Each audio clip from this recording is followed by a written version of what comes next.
I know what people think of me. They think I'm broken or dangerous.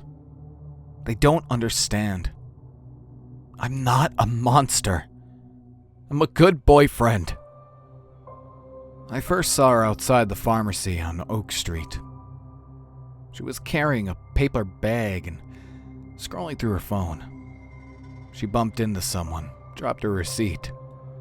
I picked it up for her. She smiled. Just a little smile. But it stayed with me. It meant something. It had to. I trailed her home that evening, not to be creepy, just to make sure she got there safe. She walked with music in her ears, barely looked around, so unaware. Anyone could have hurt her. She needed someone to look after her. That's what boyfriends do. Her name was Madison. I learned that from the label on her pharmacy bag. Madison Gray. Nice name. Clean. Warm.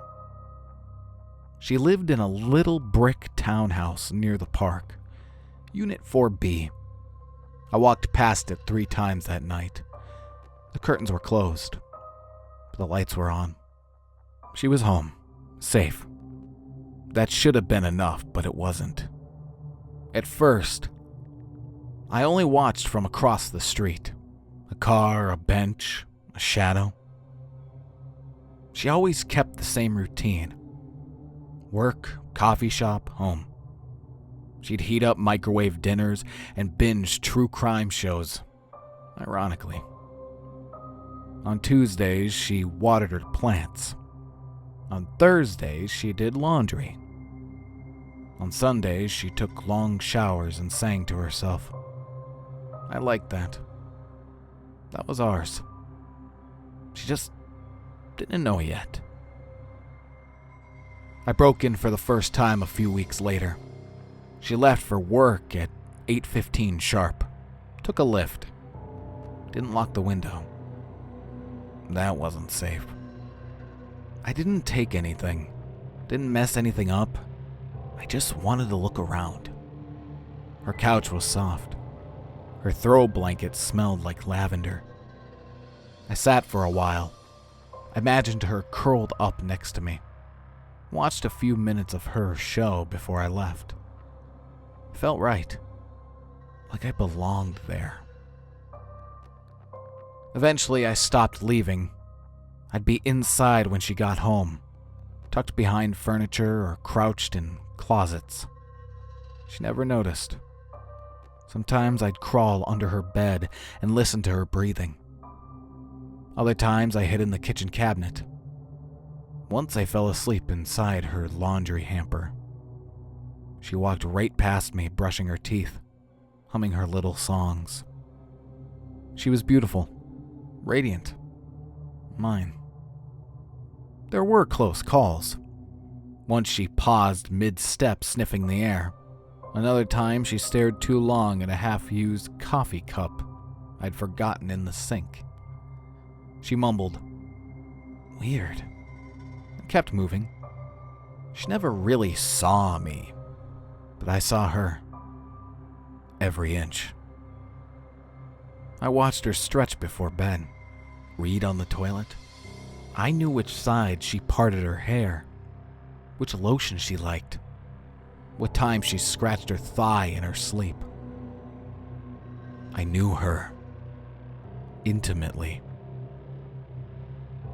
I started leaving her little things, a rose on the nightstand, and chocolate on her pillow.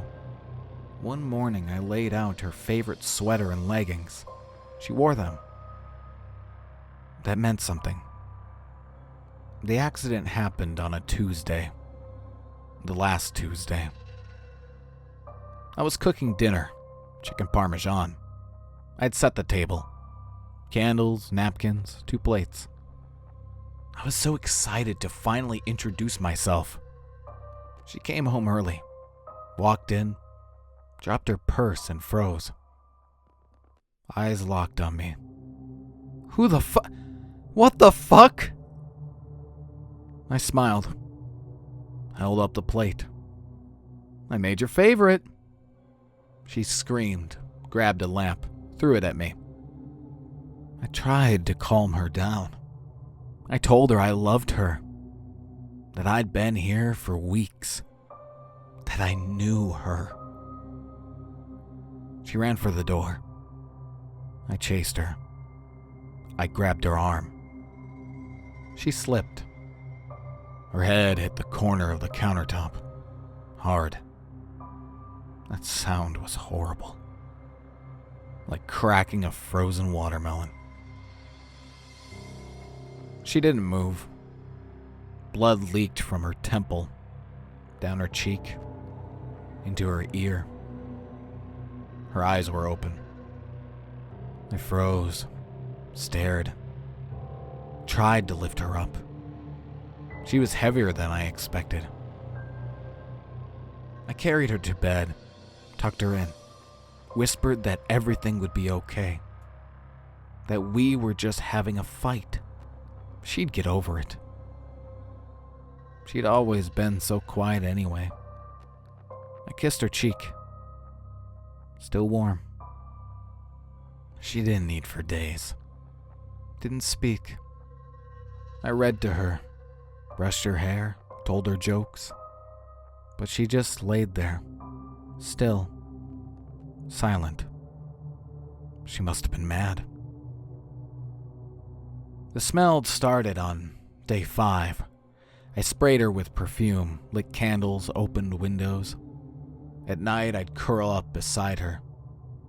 I didn't mind the cold. Love keeps you warm. I told her about my day, about the shows I watched. I told her I forgave her for screaming. She didn't know what she was doing. People panic when they're overwhelmed with love. One morning, I woke up to find her hand had fallen off the bed. Stiff, blackened fingers. I gently tucked it back under the covers. I told her she needed to rest, that she looked tired. She didn't blink. Eventually, I knew it had to end. Even the best relationships can go sour. I told her I was leaving, that I'd always remember her. She didn't say anything, but her jaw had been open for days, so maybe she was trying. I packed my things and left the next morning. Walked home, turned on the TV, and there she was, Madison Gray, 29 years old, found dead in her apartment. They said there was no signs of forced entry, no witnesses. A photo of her smiling filled the screen. God, she looked beautiful. The reporter called it a tragedy, said the killer was still out there. I sat on my couch, shaking my head. This world, I muttered, this world is full of sick people. I looked at her face again. If I had stayed, maybe I could have intervened. Maybe you wouldn't have gotten killed. I wiped a tear from my cheek. But it's too late now. And even though I'll always remember you, I smiled.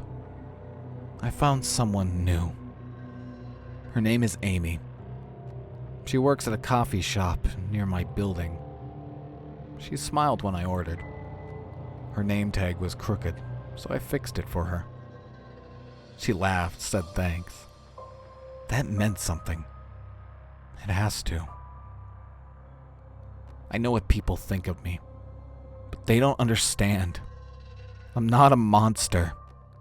I'm a good boyfriend. I saw Amy again today. She made me a cappuccino. Drew a little heart in the foam. That meant something. It always does. She smiled when I said her name. Amy. Like it surprised her that I knew.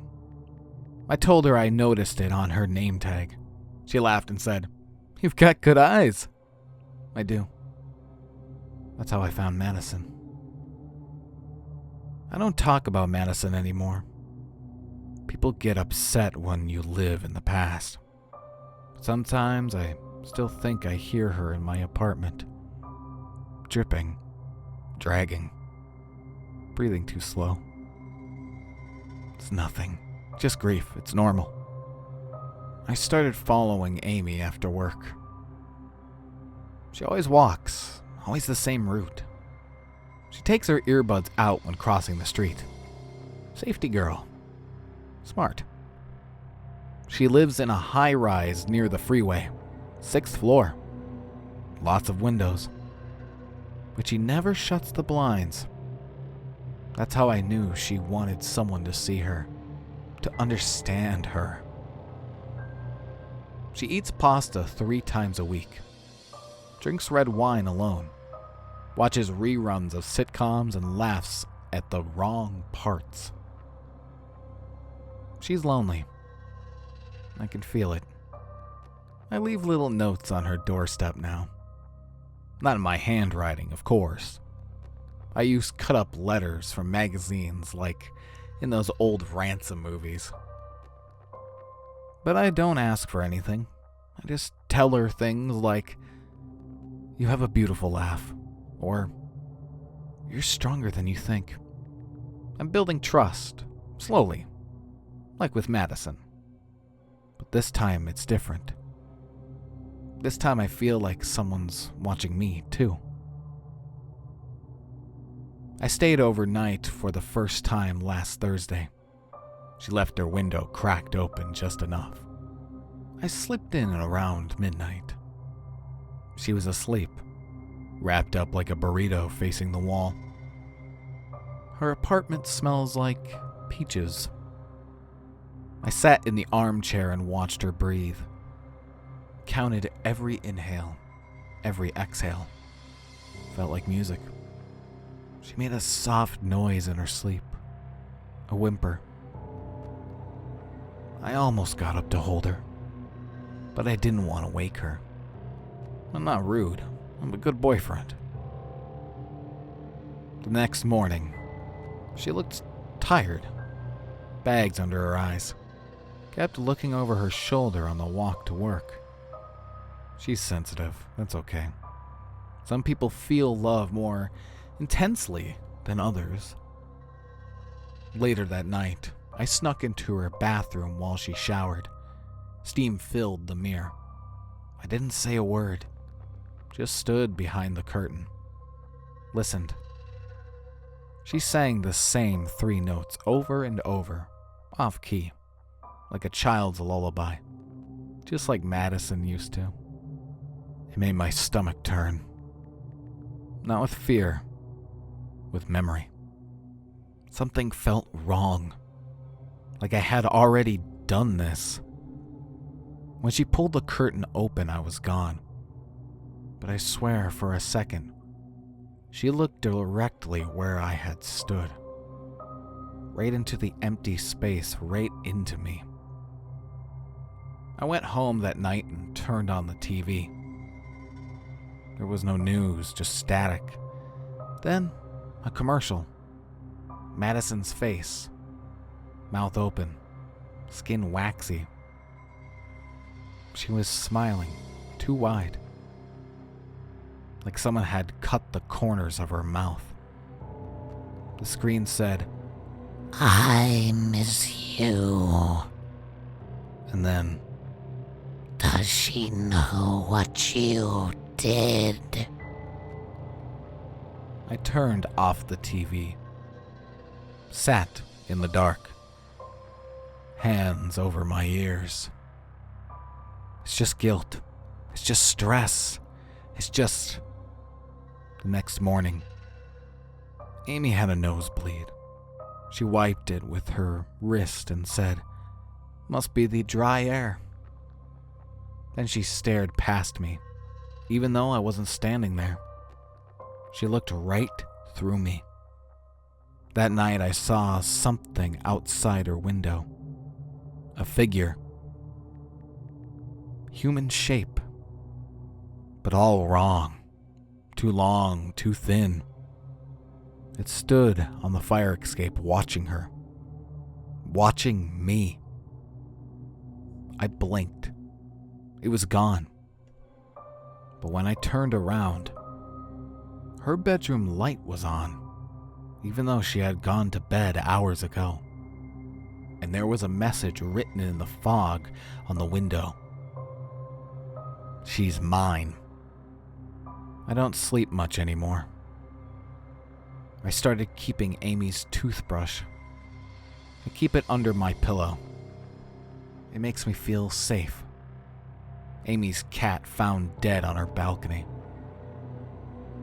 No blood, no wounds, just stretched like something had unraveled it from the inside. She cried all morning. I watched from across the street. I wanted to comfort her, to hold her. But I also wondered, was that a warning for me? I think Madison is angry, but not about the accident, about Amy. She doesn't want me to move on. She keeps sending me things. The other night I found her eye in my fridge, just sitting in the butter tray, blinking. It blinked at me. I keep seeing her in reflections and shadows, in Amy's expressions. She's changing. Amy. She stopped wearing makeup, stopped brushing her hair. Her voice is lower now, hungrier. Last night she whispered while she slept. Don't leave me again. I think Amy might be Madison now. Or maybe Madison was never real. Or maybe I've always been in love with someone else entirely. Someone who exists between people, inside them, through them. I can't break up with her. Not this time. She won't let me. And I don't want to. Not really. Not when she's finally starting to understand me. She left her door unlocked tonight. Just like Madison once did. Just like she wanted me to. That means something. It always does. I'm not a monster. I'm a good boyfriend. And good boyfriends never leave. Amy hasn't looked at me in days. Not really. She used to glance towards the coffee shop door when it opened, like she was hoping I'd come in. Now she just stares at her register, avoids eye contact, fakes small talk. I think she's scared. But not of me, no. I think she's scared of how much she loves me. Madison was the same way at first. I haven't gone inside Amy's apartment in weeks. Not since the cat. Not since she left her door open wide and sat on her couch like she wanted me to come in, but then screamed and called the cops. I didn't do anything. I stood in the hallway with flowers. Just stood there. She never even thanked me for them. The cops showed up 12 minutes later. I timed it. I told them I was her neighbor and got worried when I heard a scream. They believed me. Because I'm calm. I'm collected. I'm a good boyfriend. Since then, I've been careful. No more break-ins. No more notes. I just watch now. Sometimes through her blinds, sometimes from my car. I keep a logbook. Monday, 8:42 p.m. She eats a granola bar and cries during reruns. Wednesday, 2:15 a.m. She Googles how to stop being watched. Friday, 9:11 p.m. She opens the door, looks around, says, I know you're out there. She doesn't. But I'm patient. I can wait. I've been hearing things in my walls lately. Scratching. Hollow tapping. There's a nest, maybe mice or rats. Or maybe it's nothing. Sometimes it's hard to tell what's real when you don't sleep. I haven't slept in 11 days. I just lie on the floor, hands over my ears, staring at the ceiling, thinking about Amy's voice. How she sounded when she said, "Get the fuck away from me." She doesn't mean that. She's just confused. I started keeping her things, little things. A used tissue from the trash, a straw from her coffee cup, a bandage she dropped when she scraped her elbow last week. I keep them in a box under my bed, right next to Madison's toothbrush. I talk to them sometimes. They're the only ones who listen. Yesterday, Amy told her friends she's thinking of moving. I heard it from the alley. They sat outside the cafe, whispering like I couldn't hear them. She says she keeps waking up to stuff moved around. The friend said, "Think someone's been inside?" She's not paranoid. Amy whispered, "I know he's still watching me." She means me, and that's okay. At least she still thinks about me. I followed her to her therapist's office. Waited in the waiting room. Pretended I had an appointment too. Sat across from her. Didn't say a word. She didn't look up. But her hand shook the whole time. The therapist called her in. She stood up and dropped her pen. I picked it up. Held it out. Smiled. She stared at it like it was a snake. Took it without touching my hand. Whispered, "Why won't you leave me alone?" I didn't say anything. She wouldn't have believed me if I told her that I'm not here to hurt her, that I love her, that I'm not like the others. I'm a good boyfriend.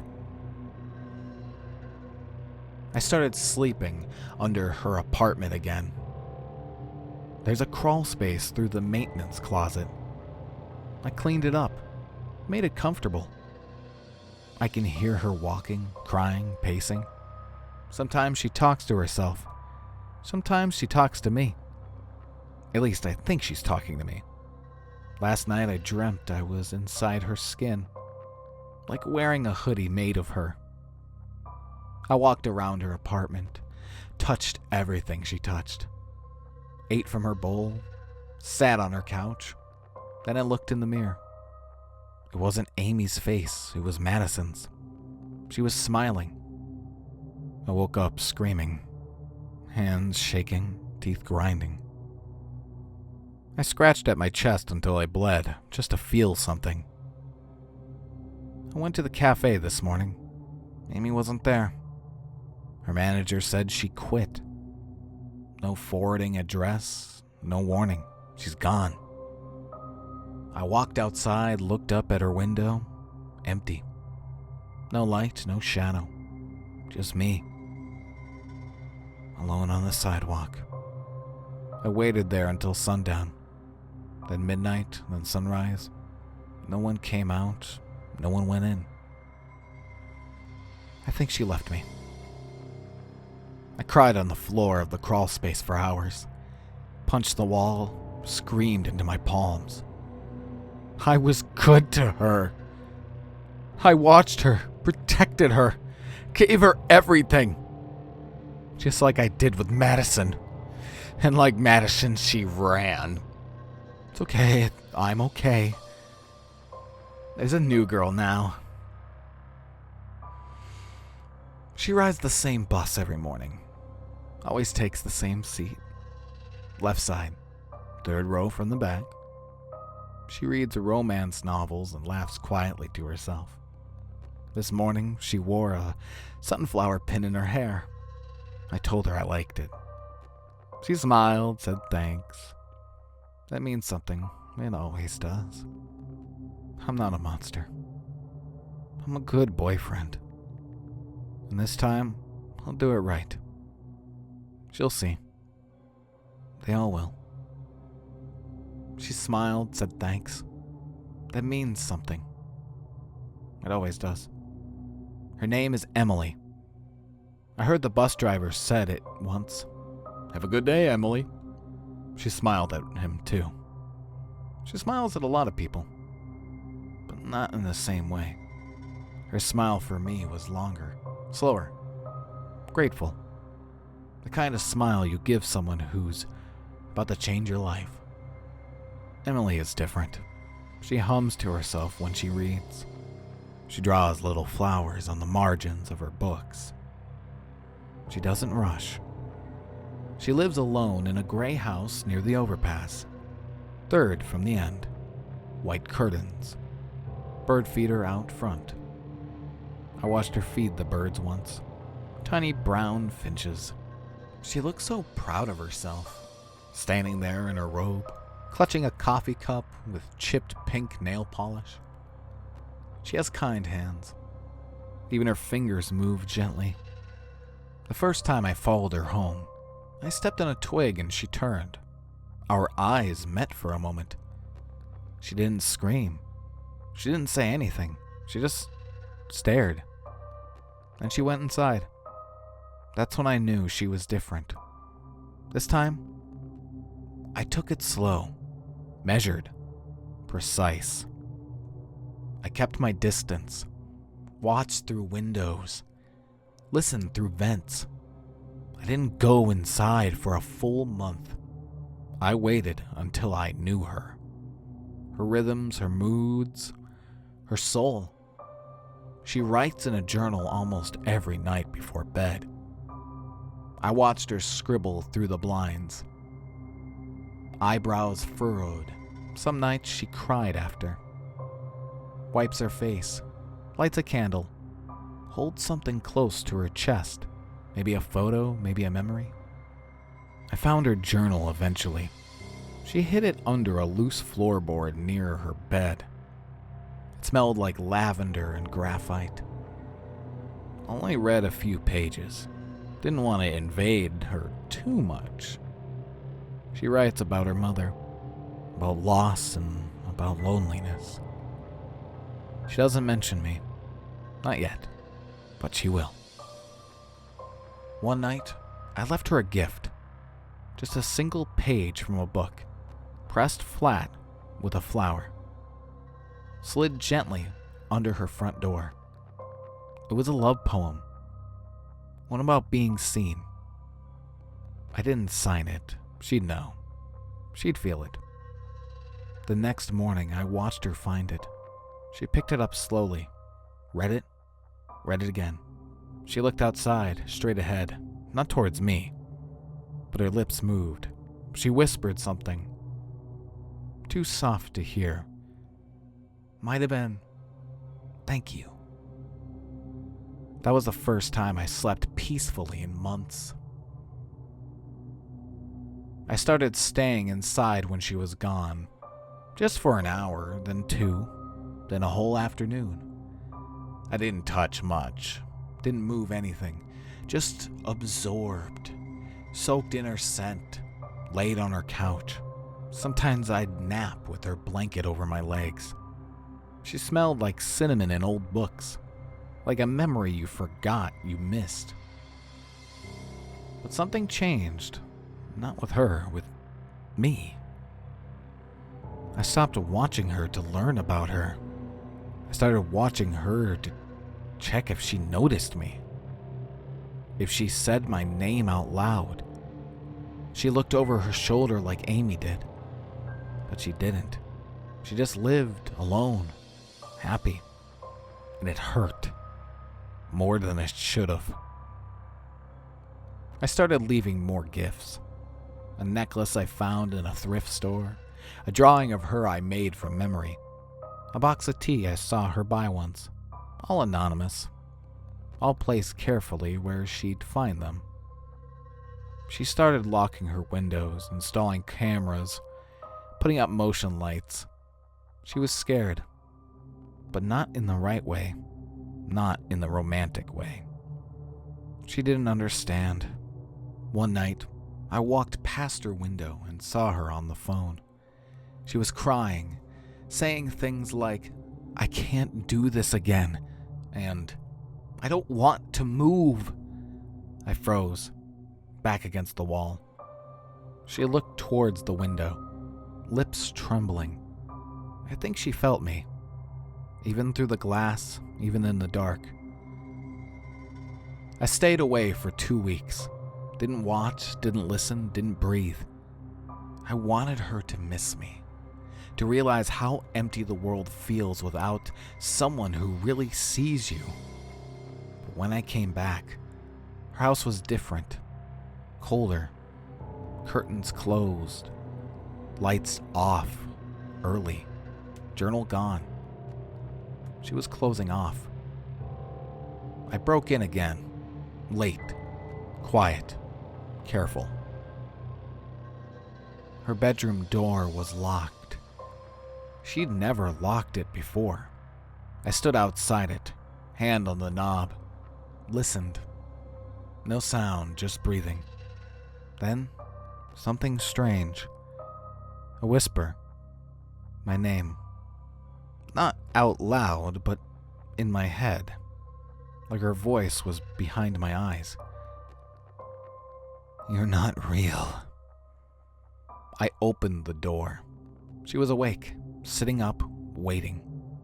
She didn't scream. She just said, "Who are you, really?" I didn't answer. I couldn't. No one had ever asked that. Not even Madison. Not even Amy. I stood there, trembling. She watched me like a mirror. Like she already knew. "Do you even know your name?" she asked. And I realized I didn't. I don't. I ran. Didn't grab anything. Didn't shut the door. Just ran. That was 3 nights ago. I haven't eaten since. I've been writing this down in pieces, in stairwells and alleys, and dark motel bathrooms, trying to remember who I was before her, before all of them. But it's all fading. Madison, Amy, Emily. Did I love them? Did they love me? Or did I make them up? Last night I had a dream. I was inside a cold room, gray walls, one door, no handle. Emily was there, sitting cross-legged on the floor. She looked up at me and said, "You were never a good boyfriend. You were just lonely." Then she opened her mouth, and Madison's voice came out, then Amy's, then my own. All saying the same thing. There is no her. There is only you. I woke up screaming. Blood under my nails. Scratches on my arms. There was a mirror beside the bed. I walked to it slowly. Looked in. The man staring back didn't blink.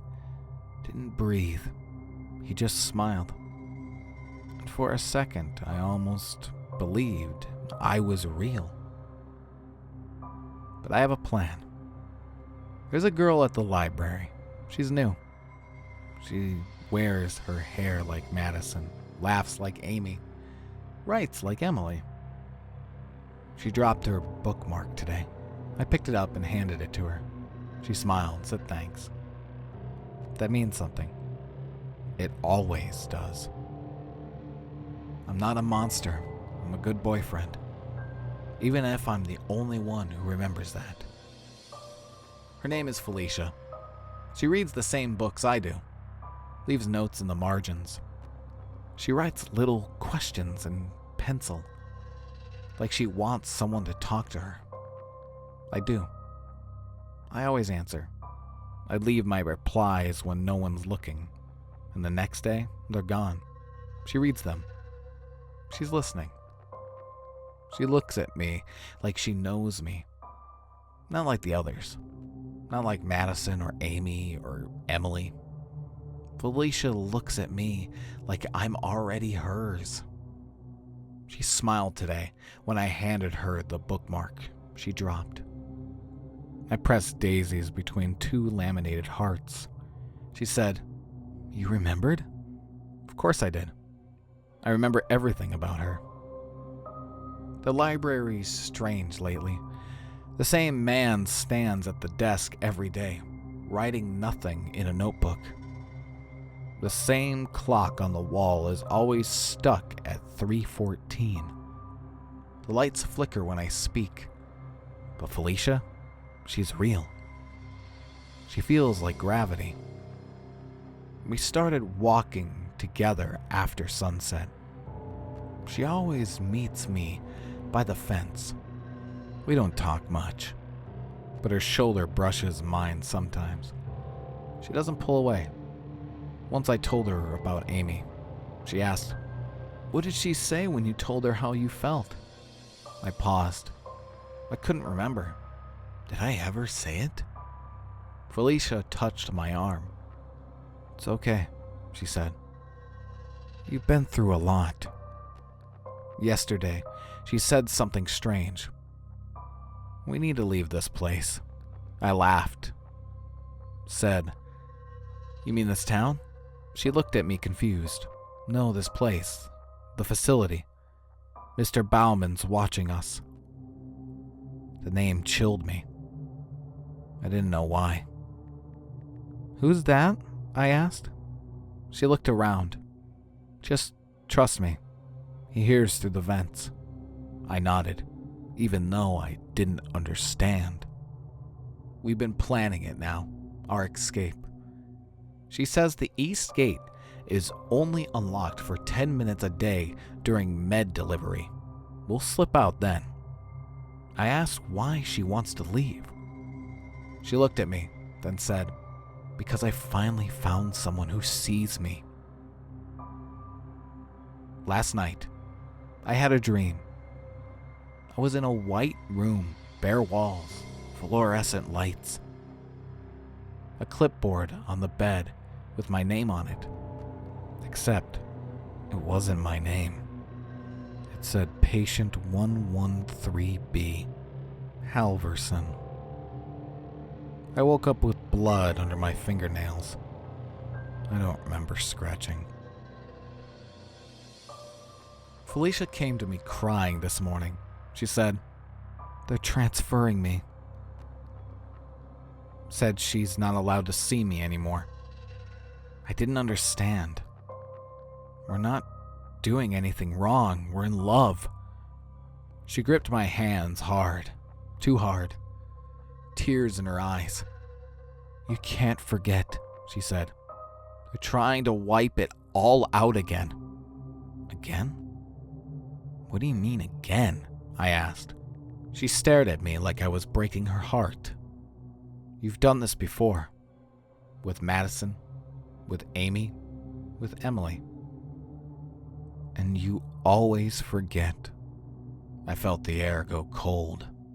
Felt the words press in from the walls.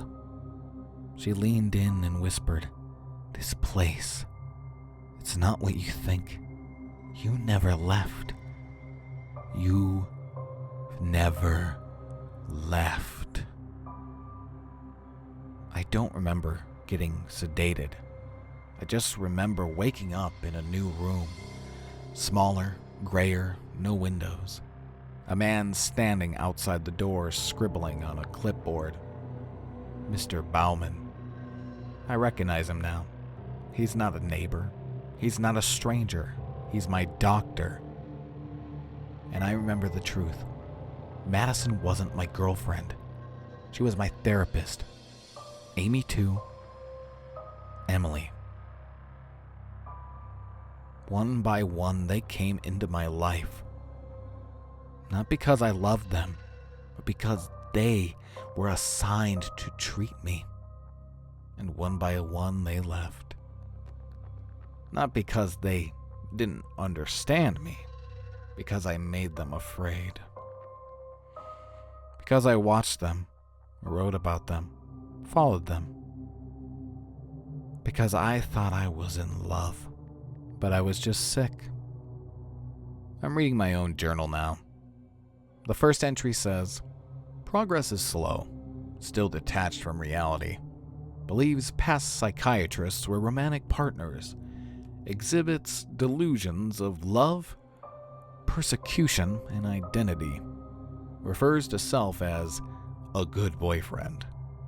Monitored under full-time psychiatric hold. No release scheduled." Felicia's page is newer. She wrote, "Patient 113 is intelligent, kind when calm, has creative potential. I see something good in him. I believe he's more than his illness. Maybe with time, he could be someone I'd care for." I shouldn't write that. I'm transferring soon. I'll miss him. I sat on the bed now. No pen, no paper. Just the memory of a girl who smiled when I handed her a bookmark.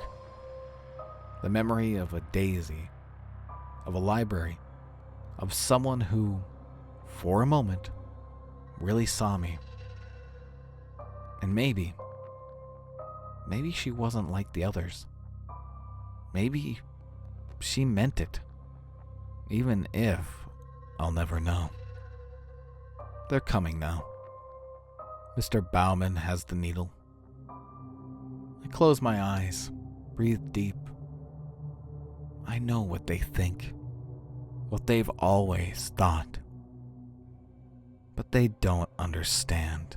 They never did. I'm not a monster.